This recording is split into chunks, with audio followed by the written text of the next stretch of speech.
আজি আমাৰ এই গুৱাহাটীৰ যিটো ভীমবৰ ভৱনত এটা গুৰুত্বপূৰ্ণ আলোচনা চক্ৰ আৰম্ভ হৈ আছে।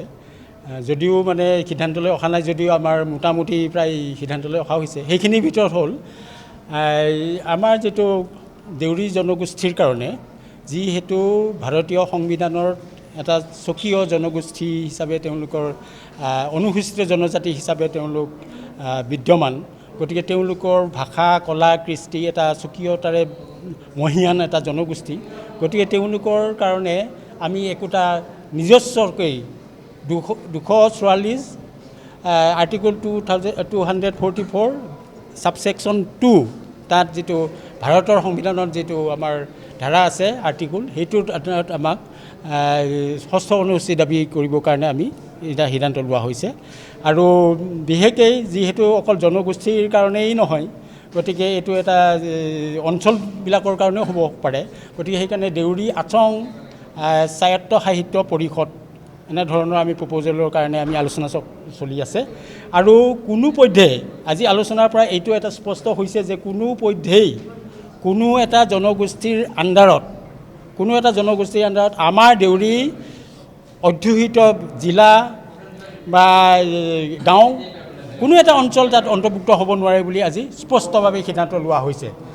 আৰু সেই যিয়ে নহওক লাগিলে সেয়া যি সুবিধা দিওঁ বুলি আমাক আশ্বাস প্ৰদান নকৰক কিয়, আমি যিহেতু এটা স্বতন্ত্ৰ জনগোষ্ঠী, গতিকে আমাৰ স্বাভিমান আছে।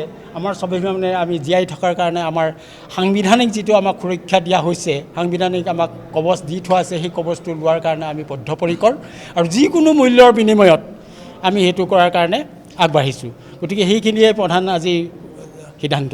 ধন্যবাদ। হয়, আমাৰ সদৌ অসম দেউৰী ছাত্ৰ সন্থাৰ কেন্দ্ৰীয় সদস্য আহিছে আৰু সদৌ অসম দেউৰী সন্মিলনৰ কেন্দ্ৰীয় নেতৃত্ব আহিছে, দেউৰী জাতীয় পৰিষদ অসমৰ আমাৰ কেন্দ্ৰীয় নেতৃত্ব আহিছে, সদৌ দেউৰী মহিলা সমিতিৰ আমাৰ নেতৃবৃন্দ আহিছে, দেউৰী সাহিত্য সভাৰ কেন্দ্ৰীয় নেতৃত্ব আহিছে। গোটেইকেইজন আমাৰ বিষয়ববীয়া আমাৰ মাজত উপস্থিত হৈছে।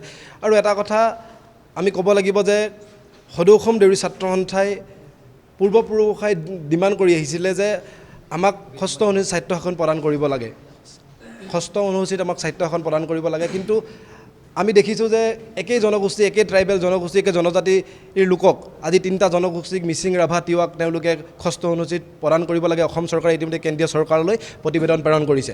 কিন্তু অতি পৰিতাপৰ বিষয় যে একেই জনগোষ্ঠী, একে ট্ৰাইবেল জনগোষ্ঠী হোৱা স্বত্তেও কিয় আমাৰ মাহীৰ দৃষ্টিৰে চাইছে, এয়া এক লক্ষণৰ কথা। এয়া সেইকাৰণে গুৰুত্বপূৰ্ণ আলোচনা আমাৰ চলি আছে। আৰু ইতিমধ্যে আমি জানিবলৈ পাইছোঁ যে বহুকেইখন আমাৰ যি দেউৰী কাউন্সিলৰ, যিটো আমাৰ দেউৰী অধ্যুষিত অঞ্চলৰ গাঁও ইতিমধ্যে মিচিং অট'নমাছ কাউন্সিলত সোমাই গৈছে। গতিকে আমি ইতিমধ্যে আমাৰ যি কেন্দ্ৰীয় সমিতি আৰু ফালৰ পৰা আমাৰ অসম চৰকাৰক আমাৰ দাবী জনাইছোঁ যে আমাৰ স্মাৰকপত্ৰ প্ৰদান কৰিছোঁ যে আমাৰ কোনো কাৰণতে আমাৰ মিচিং কাউন্সিলত বা আন জনগোষ্ঠীৰ আমাৰ পৰিষদত কেতিয়াও আমাৰ দেউৰী গাঁওসমূহ অন্তৰ্ভুক্ত নহয়।